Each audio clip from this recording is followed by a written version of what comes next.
에베소서 4장 11절부터 15절까지의 말씀입니다. 교도가신 후의 마지막 절을 함께 읽습니다. 그가 어떤 사람은 사도로, 어떤 사람은 선지자로, 어떤 사람은 복음 전하는 자로, 어떤 사람은 목사와 교사로 삼으셨으니 이는 성도를 온전하게 하여 봉사의 일을 하게 하며 그리스도의 몸을 세우려 하심이라. 우리가 다 하나님의 아들을 믿는 것과 아는 일에 하나가 되어 온전한 사람을 이루어 그리스도의 장성한 분량이 충만한 데까지 이르리니 이는 우리가 이제부터 어린아이가 되지 아니하여 사람의 속임수와 간사한 유혹에 빠져 온갖 교훈의 풍조에 밀려 요동하지 않게 하려 함이라. 함께 읽습니다. 오직 사랑 안에서 참된 것을 하여 범사에 그에게까지 자랄지라. 그는 머리니 곧 그리스도라. 아멘. 이 시간에는 터키 선교사로 사역하시다가 우리 교단 신학교인 고려신학대학원의 부름을 받고 지금은 선교학 교수로서 목회자 후보생들을 기르고 계시는 김성운 교수님 나오셔서 교회에 목사를 주신 이유라는 제목으로 말씀을 증거하시겠습니다. 우리 큰 은혜 받으시기를 바랍니다. 우리 박수로 목사님 맞이하겠습니다.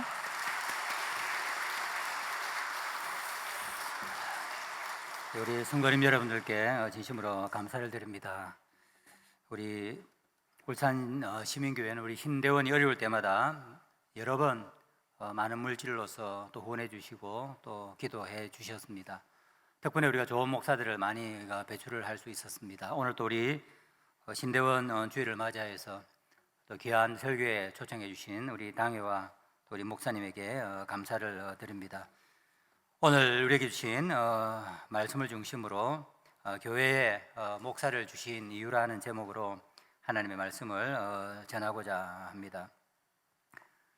오늘 우리가 읽은 우리 말씀은 아주 중요하죠. 그 앞부분에 어떤 말씀이 있느냐 하면 예수님께서 십자가에서 죽고 부활하셔서 사망과 어둠과 사탄의 권세를 다 깨뜨리시고 승리하셨음을 말씀을 하고 있습니다. 예수님의 사역은 거기서 끝난 것은 아니죠. 예수님은 다시 하늘로 승천하셔서 하나님 우편에 앉아 계시면서 지금도 계속해서 사역을 하고 계시는데 첫 번째가 뭐냐면 만물을 충만하게 하신다는 그러한 표현입니다. 어려운 것 같지만 쉬운 말이죠. 세상을 창조하신 그 주님께서 세상이 유지되고 보호할 수 있도록, 그리고 하나님의 창조의 영광이 온전히 완성되어 줄 수 있도록 왕으로서 세상을 다스리고 계신다는 그러한 말씀입니다. 하나님을 알지 못하는 사람은 알지 못하지만 우리는 다 알고 있죠. 세상이 이런 문제가 많이 있지만 세상이 존속하고 유지되어지고 우리가 숨쉬고 살아가는 것이 바로 주님께서 세상을 붙들고 계시고, 그리고 계속해서 하나님께서 그 창조의 영광을 완성해 나가시기 때문입니다. 또 하나는 바로 예수님께서 피로 값주고 사신 그 교회를 돌보시고 계신다 하는 것입니다. 바로 교회의 머리로서 우리 교회를 세워가시는 그 일을 계속해서 하고 계시죠. 그것을 먼저 말씀을 하고 있습니다. 그러면서 오늘 우리가 읽었던 11절 우리 본문 말씀은 그가 바로 하나님 우편에서 온 세상을 충만하게 하시고 교회의 머리로서 교회를 세워가시는 그가, 교회에 어떤 사람은 사도로, 어떤 사람은 선지자로, 어떤 사람은 복음 전하는 자로, 어떤 사람은 목사와 교사로 삼으셨다라고 그렇게 말씀을 하고 있습니다. 주님은 자신의 몸된 교회를 세우시기 위해서, 또 우리에게 복 주시기 위해서 우리에게 귀한 선물을 내려주셨죠. 그것이 바로 직분이라는 것입니다. 오늘 보면 사도가 나오고 선지자가 나오고 복음 전하는 자와 함께 목사와 교사라고 그렇게 언급을 하고 있습니다. 물론 다른 직분들도 많이 있지만 사도 바울은 에베소서에서 특별히 이 직분들에 대한 말씀을 하고 있습니다. 오늘은 우리가 신대원 주일이니까 그 가운데에 목사와 교사를 주셨다라고 그렇게 말씀한 이 부분에 대해서 함께 살펴보려고 합니다. 우리에게 직분은 교회가 그냥 잘 운영되기 위해서 많은 사람들이 모이니까 효과적으로 우리가 관리하기 위해서 만든 그런 인간적인 제도가 아닙니다. 바로 교회의 머리이시고 지금도 교회를 다스리고 계시는 그분이 우리 교회가 온전히 세워지고 우리가 하나님을 잘 섬길 수 있도록 우리에게 내려주신 선물이라고 할 수 있습니다. 그리고 여기서 주셨다 하는 말씀도 더 정확하게 표현하면 왕이신 그분이 주셨으니까 하사하셨다라고 그렇게 말씀을 할 수가 있겠죠. 이처럼 목사의 직분은 하나님께서 우리에게 교회를 세우도록 하사하신 귀한 선물이라고 할 수가 있습니다. 오늘 우리 11절의 말씀을 보면 목사와 교사라고 그렇게 말씀을 하고 있는데, 목사라는 말은 목자죠. 바로 양떼를 돌보는 목자와 교사라고 그렇게 말씀을 하고 있는데, 이 두 직분은 어떤 분들은 다른 직분이라고 이야기하고, 어떤 직분은 교사로서 사람들을 먹이는 돌보는 목자라고 그렇게 해석을 하기도 합니다. 헬라어 원어가 그런 식으로 되어 있기 때문이죠. 그래서 우리는 목사라고 부르는 것을 바로 목사와 교사, 이것을 합쳐서 우리는 목사라고 부릅니다. 바로 하나님의 양떼인 우리 성도들을 돌보고 말씀으로 가르치는 자이기 때문에 우리가 목사, 목자와 교사를 합쳐서 목사라고 그렇게 부르는 것이죠. 하나님께서 우리 교회에 목사를 주신 그 이유가 그 이유에 대해서 12절부터 이제 계속해서 말씀을 하고 있습니다. 바로 우리를 위해서 주신 것이죠. 그래서 12절에 보면 이는이라고 말씀을 하고 있습니다. 그 주신 이유는 성도를 온전하게 하여 봉사일을 하게 하며 그리스도의 몸을 세우려 하심이다 라고 말씀하시고, 13절부터 15절까지 그것을 좀 더 상세하게 말씀을 하고 있습니다. 여기 12절에 있는 성도를 온전하게 하여 라는 표현도, 온전하게 한다는 말이 완벽하게 한다는 이런 의미는 아니고요. 이 표현은 성도를 준비하게 한다는 말씀입니다. 그래서 우리 영어 성경 보면 전부 다 준비하게 하여, 다른 우리 성경도 보면 준비하게 하여라고 이렇게 번역을 하고 있는데, 우리 지금 읽고 있는 성경은 온전하게 하여라고 그렇게 번역을 하고 있습니다. 우리가 온전해질 수는 없죠. 목사가 물론 우리 성도님들이 온전하게 서는데 도움을 줄 수 있지만 온전하게는 할 수는 없습니다. 여러분들이 바로 다른 성도를 섬겨서 교회를 세우는 그 일을 준비하도록 주셨다라고 그렇게 말씀을 하고 있습니다. 그러면서 우리 목사를 주신 세 가지 이유에 대해서 말씀을 하고 있죠. 그것은 바로 우리가 이런 사람이 되기 위해서, 우리의 영적인 유익을 위해서 주님의 몸 되신 교회가 온전히 세워질 수 있도록 교회를 주셨다라고 그렇게 말씀을 하고 있습니다.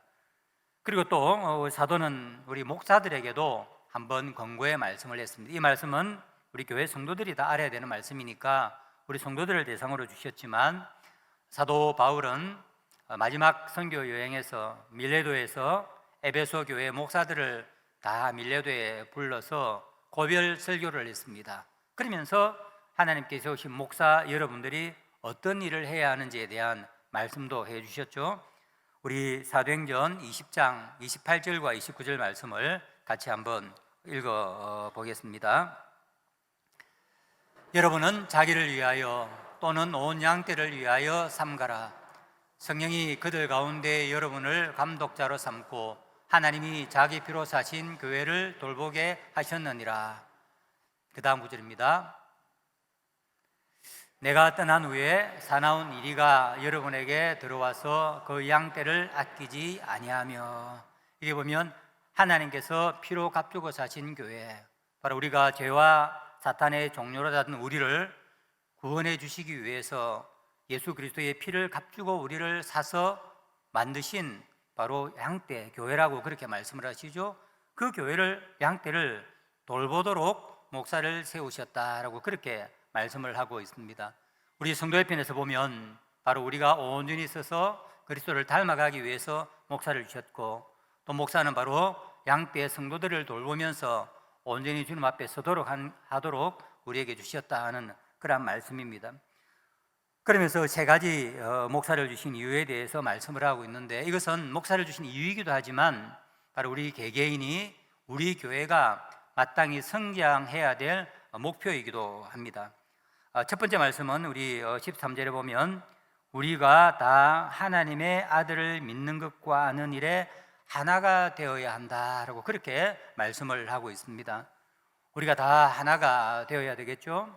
교회는 하나가 되어야 몸입니다. 몸이 따로따로 놀면 엉망진창이 되어버리죠.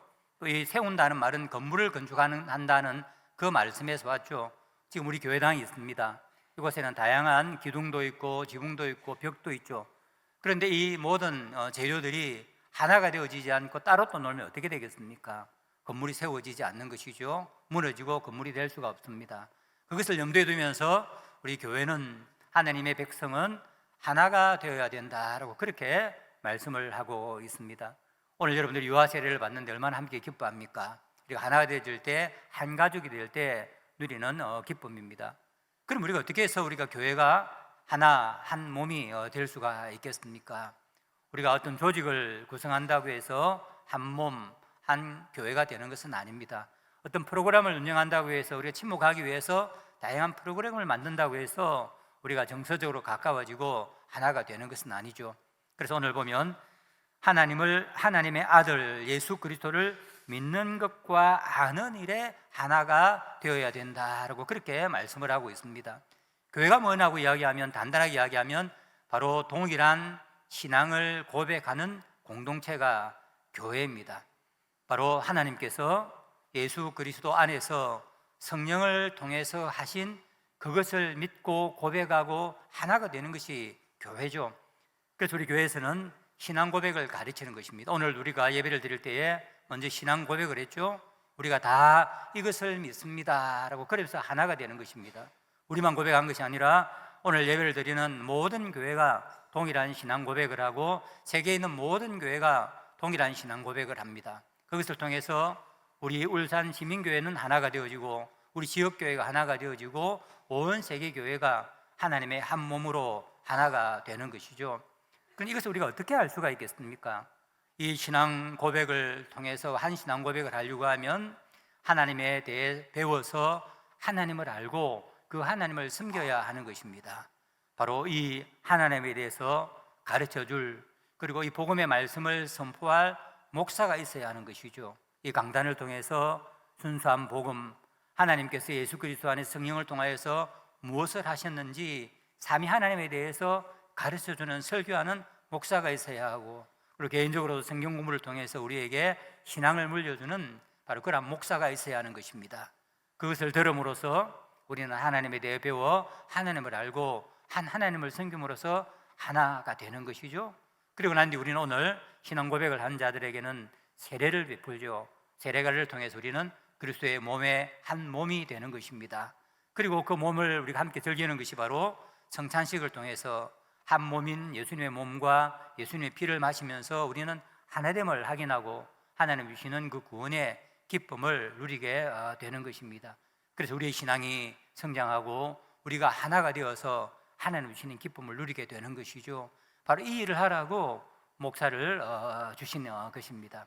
목사는 다른 일을 하는 것이 아니라 이 일을 성실하게 할 때, 이 강단을 통해서 하나님의 말씀을 열심히 증거하고 여러분들에게 하나님의 말씀을 충실하게 먹이게 되어질 때 우리는 하나가 되고 하나로서 하나님이 주시는 그러한 복을 누리게 되는 것입니다. 두 번째는 또 이렇게 말씀을 하고 있습니다. 두 번째는 온전한 사람을 이루어라고 그렇게 또 말씀을 하고 있습니다. 이것이 우리의 신앙의 목표죠. 온전한 사람, 이것은 우리가 완벽한 사람이라는 말은 아닙니다.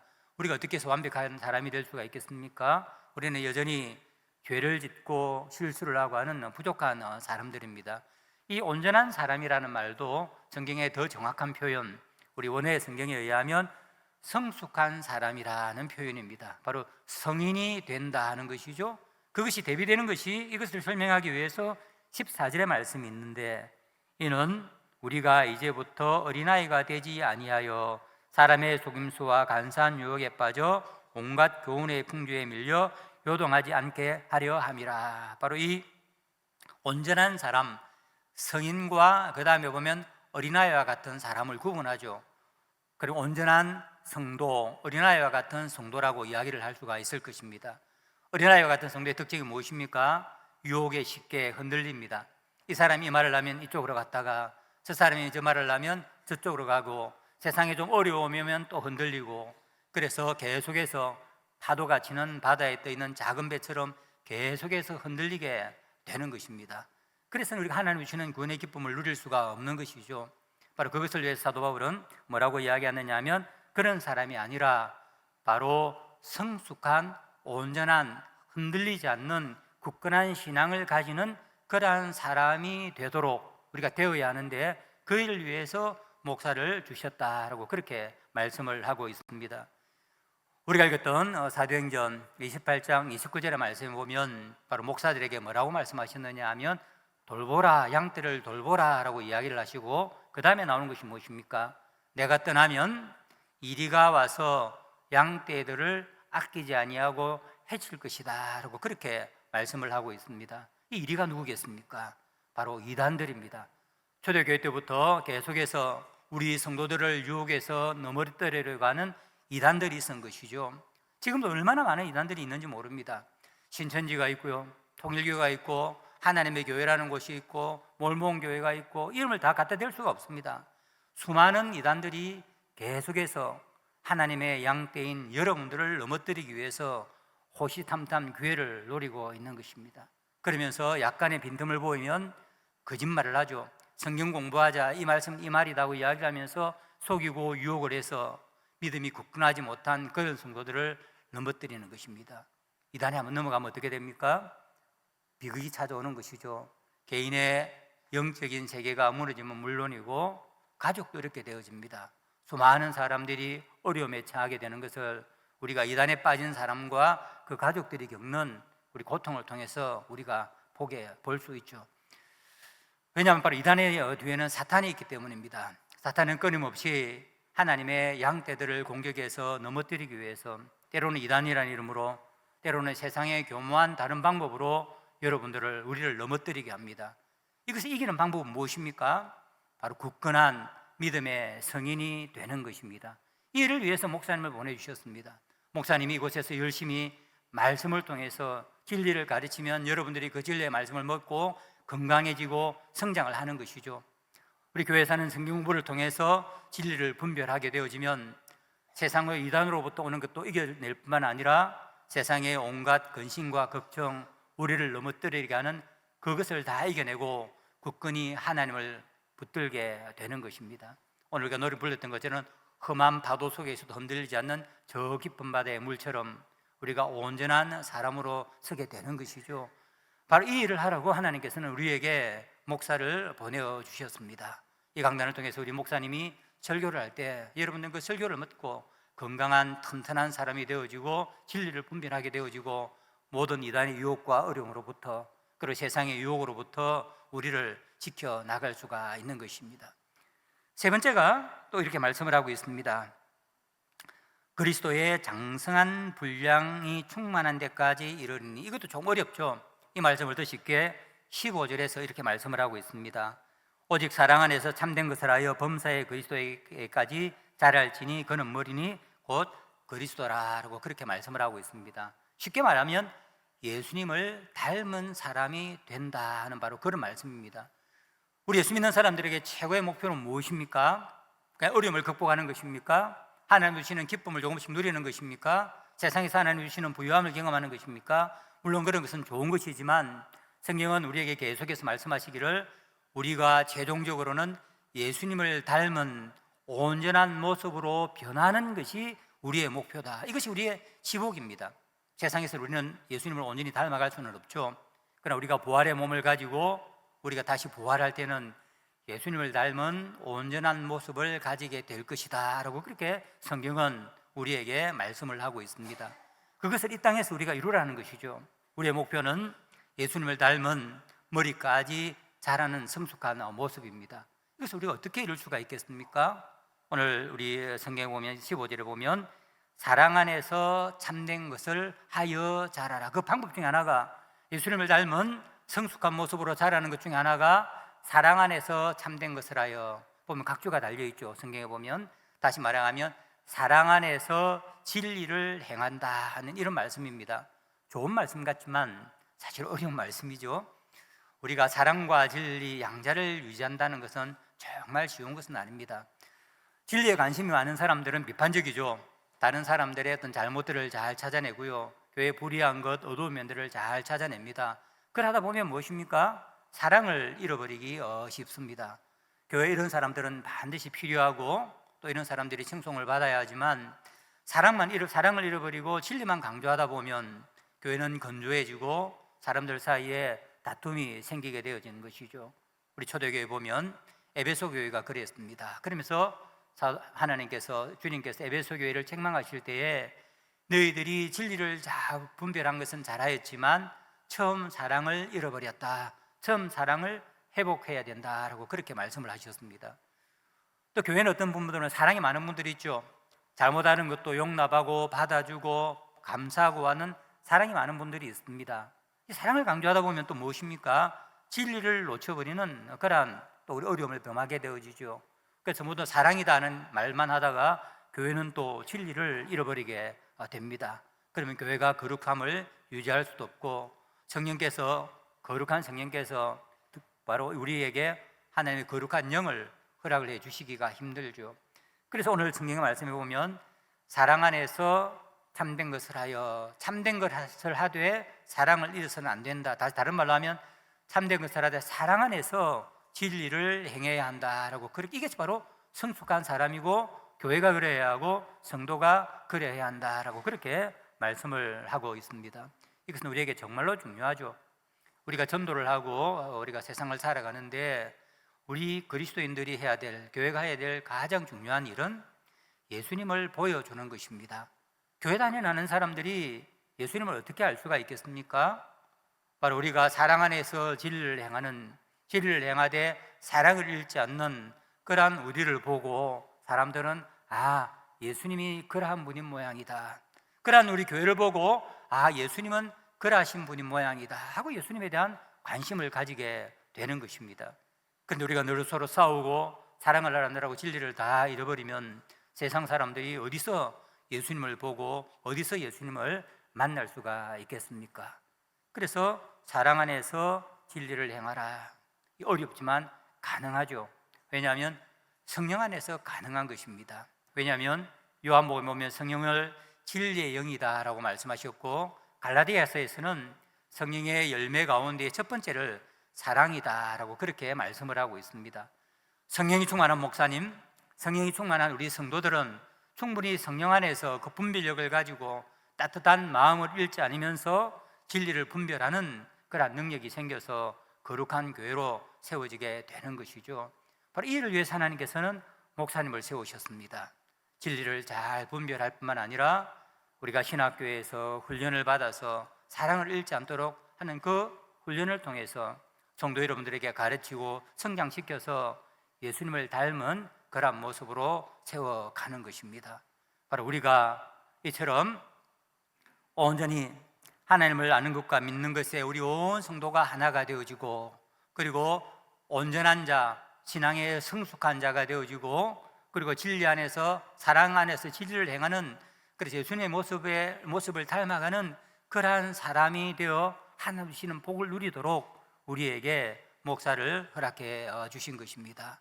그러나 사랑하는 성도 여러분, 우리 김창훈 목사님과 우리 교회 목사님을 많이 허락을 해주셨죠. 하나님의 선물입니다. 그 하나님의 선물에 감사하는 여러분들이 다 되기를 바랍니다. 근데 만일 목사가 교회에 없으면 어떻게 되겠습니까? 이런 일들이 일어나지 못하죠. 여러분들 서구 교회가 많이 침체해 간다는 이야기를 많이 들으셨을 겁니다.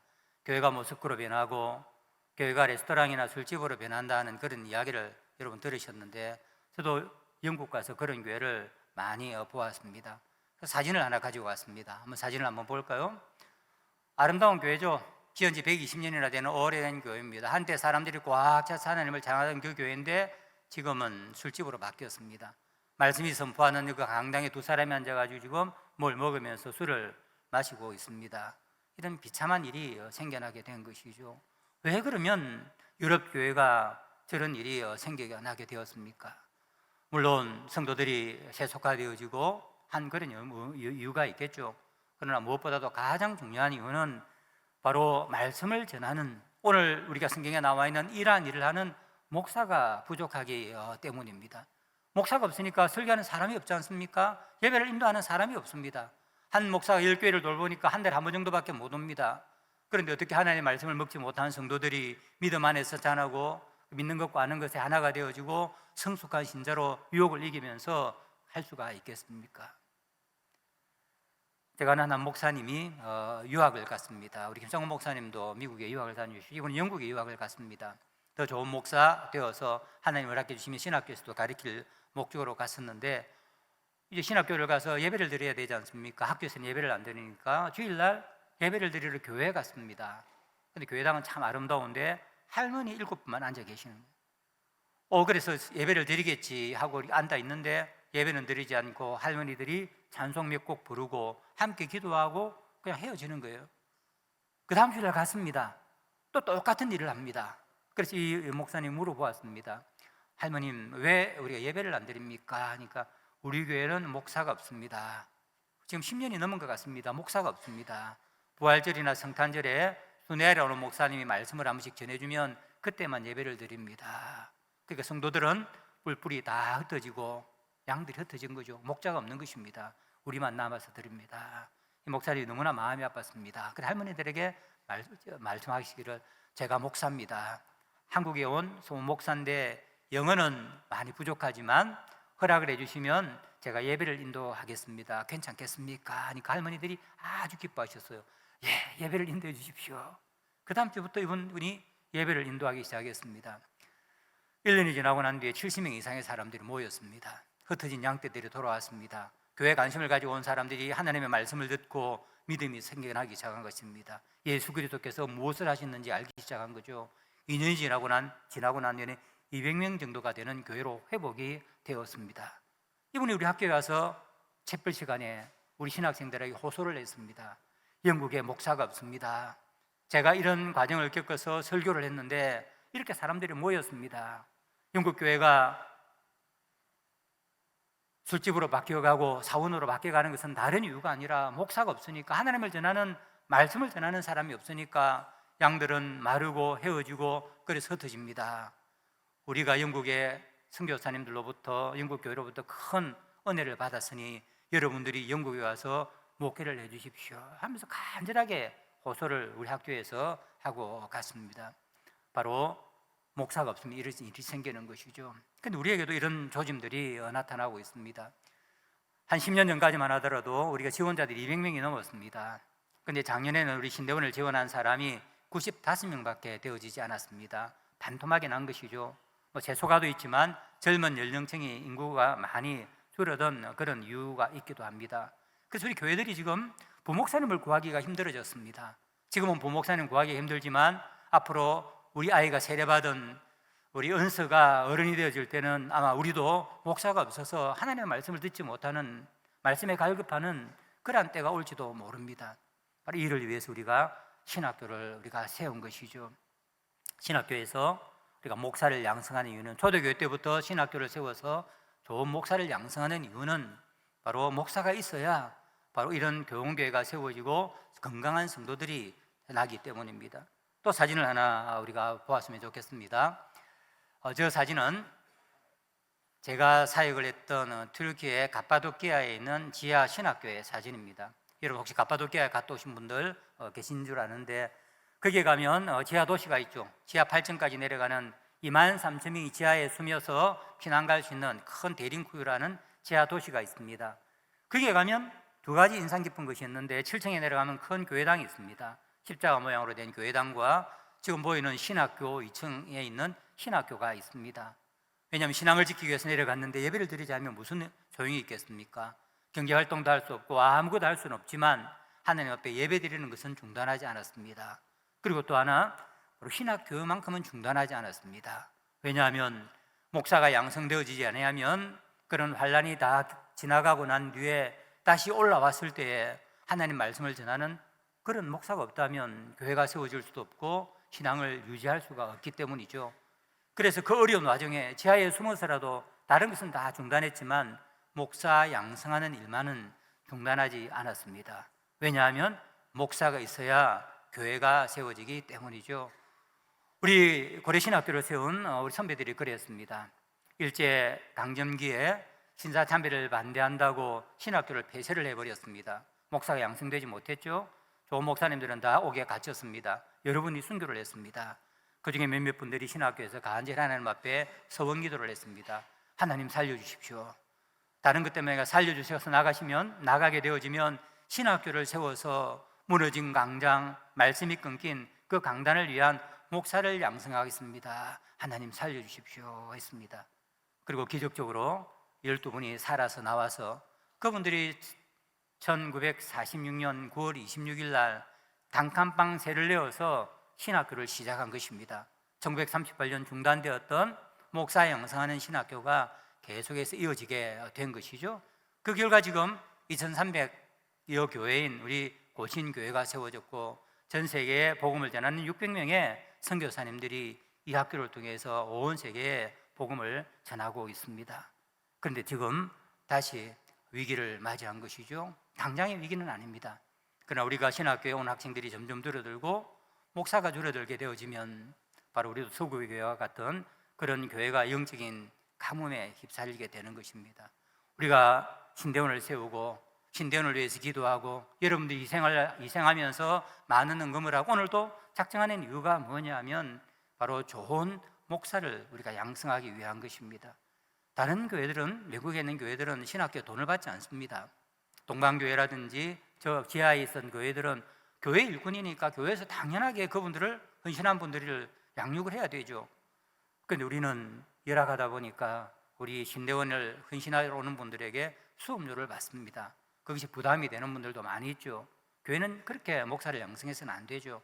그래서 우리가 모든 우리 신학생들에게 교회가 마땅히 우리가 양성해야 될 그분들, 교회가 책임을 지고 그분들이 목회자가 되도록 열심히 공부하고 그리고 영적인 훈련을 하도록 우리가 지금 모금을 하는 이유가 바로 여기에 있는 것입니다. 여러분들이 5,000원씩 하는 그것들이 모여지게 되어지면 우리 신대원에 오는 사람들이 아무도 돈의 걱정 없이 돈을 내지 않고도 좋은 목사 교육을 받을 수가 있겠죠. 그리고 여러분들 후원만 할 뿐만 아니라 신대원을 위해서 많이 기도해 주십시오. 신실한 탁월한 좋은 사람들이 목사가 되도록 서원하고 신대원에 올 수 있도록 여러분 기도해 주십시오. 갈수록 부모님들이 신학교를 잘 안 보냅니다. 옛날에는 우리가 자장 타고난 아이가 태어나면 첫 번째 아이가 되면 하나님 목회자로 바치겠습니다. 소원기도하는 분들이 많았습니다.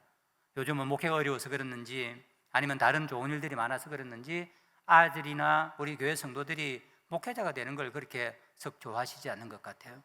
그러나 우리가 제일 훌륭한 타고난 사람들을 우리가 신학교에 보내고 목사가 되어야 바로 우리가 이런 하나님의 풍성한 말씀을 우리가 받아 누리고 우리가 성장하고 우리가 하나님 주시는 그런 복을 받고 교회의 미래뿐만 아니라 세계교회의 미래 또 우리 한국의 미래가 여기에 달려 있는 것입니다. 이제 말씀을 맺고자 합니다. 하나님께서 우리에게 목사를 선물로 주셨습니다. 그 이유는 바로 우리를 위해서 주신 것입니다. 우리가 예수를 닮아가고 하나가 되어지고 든든한 교회가 세워지도록 한 것이죠. 이를 위해서 우리 신학교를 하나님이 세워주셨습니다. 신학교를 위해서 여러분들 계속해서 기도해 주시고 또 좋은 청년들이 신학교에 와서 좋은 목사를 양육받아서 우리 시민교회가 지금 우리 목사님을 통해서 누리는 그 유익을, 영적인 유익을 다음 세대도 계속해서 누리고 그리고 땅끝까지 복음을 전하는 이 하나님의 나라, 하나님의 복음의 사역에 쓰임을 받을 수 있도록 그리고 기도해 주시기 바랍니다. 그리고 여러분들이 그러한 기도를 할 때 하나님의 헌신을 받으시고 그러한 놀라운 은혜를 누리는 복을 우리에게 다해 주실 것입니다. 그러한 복과 은혜를 충만하게 누리는 여러분들이 되기를 간절히 바랍니다.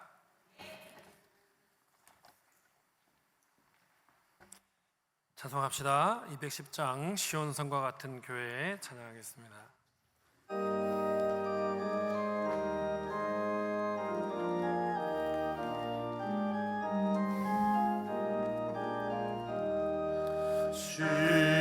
시온성과 같은 교회 그의 영광 한없다 허락하신 말씀대로 주가 친히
감사라 비방해도 주를 찬송하리라.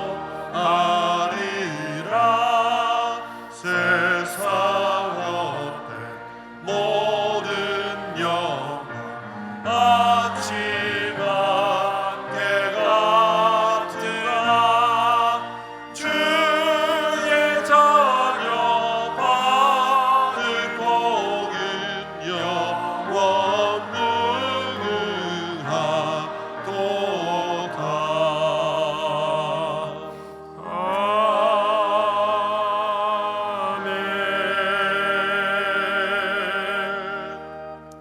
이 시간 주신 말씀 기억하면서 함께 기도하도록 하겠습니다. 세 가지 기도 제목입니다. 첫 번째로 주님께서 신실한 많은 성도들을 목회자로 불러주시도록, 두 번째로 고려신학대학원이 바른 신학과 경건의 능력을 겸비한 좋은 목회자를 양성할 수 있도록 주께서 도우시기를 기도합시다. 세 번째로 주님께서 우리 울산시민교회를 위해서 주신 담임 목사와 부목사들을 비롯한 모든 말씀의 사역자들을 주님께서 축복하시고 성령으로 충만케 하여 주십시오라고 우리 다 같이 함께 주여 한번 부르신 후에 간절히 기도하며 나가겠습니다. 주여 주님 하나님께서 이 땅 가운데 하나님 남겨두신 아버지, 그릇토기들을 사랑하여 통해서 주시고 주님 말씀의 사역자들을 주의 불러주셔서 부르심에 응답하게 하나님의 나라와 교회를 위하여 아버지 신실한 많은 말씀을 가르치며 복음을 주님 앞에 선포하며 목회자로 성도들을 양육해내고 그들을 성숙케하며 준비시키는 일에 우리를 쓰임받게 하시니 감사합니다. 주께서 허락하신 담임 목사와 목사들과 전도사들과 강도사와 모든 말씀의 사역자들을 주님 축복하여 주시고 이들을 통하여 아버지 하나님께서 기뻐하시는 아름다운 영혼의 구원과 영혼 성장의 열매를 맺을 수 있도록 도와주시옵소서. 신실한 많은 성도들을 목회자로 불러주시고 소명을 받은 자들이 거부하지 아니하고 기쁨으로 소명의 자리에 나가게 하여 주시고 바른 신학과 경건의 능력을 겸비한 좋은 목회자를 잘 양육해낼 수 있는 고려신학대학원으로 세워줄 수 있도록 주님 축복하여 주시옵소서. 우리 교회에 허락하신 모든 말씀의 사역자들을 주님께서 사랑하여 주시고 기쁨과 보람 속에서 아버지의 은혜 가운데 복음 사역을 잘 감당함으로 하나님의 은혜를 받고 행복하게 주의 교회를 세워가는 열정의 사역자들이 다 되게 하여 주시옵소서.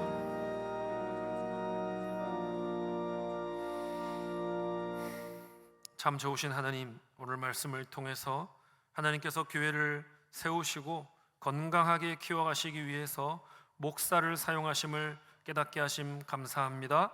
주님께서 교회에 주신 선물인 목사를 귀하게 여기게 하시고 사랑하게 하시고 존경하게 하시고 하나님 나라를 함께 세우는 동력자임을 기억하며 나도 좋은 동력자가 되리라 결단하게 도와 주시옵소서.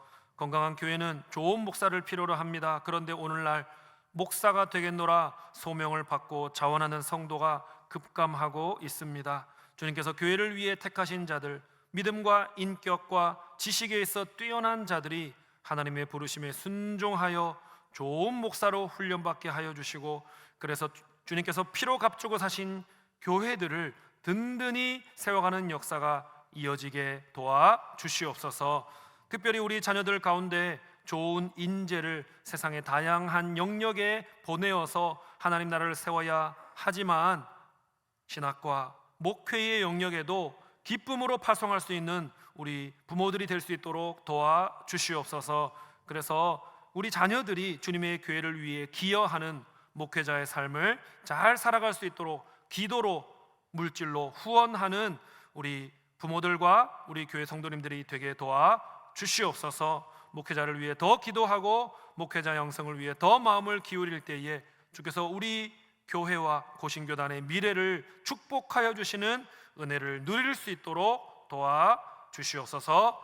감사드리며 교회의 주인이 되시는 예수님의 이름으로 기도드립니다. 아멘.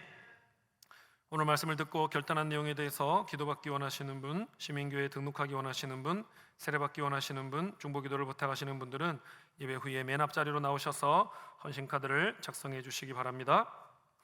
이제 평안한 마음으로 세상에 돌아가십시오.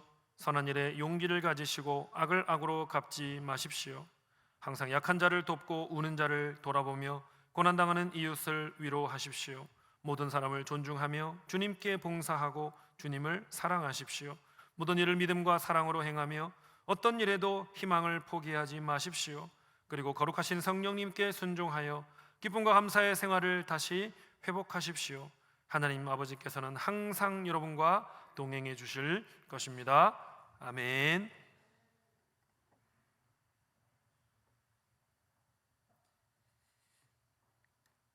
교회의 머리 되신 우리 주 예수 그리스도의 크신 은혜와 아버지 하나님의 한량없인 사랑과 성령님의 교통하심이 울산시민교회 모든 성도들과 고려신학대학원 위에 지금으로부터 영원토록 함께 있을지어다.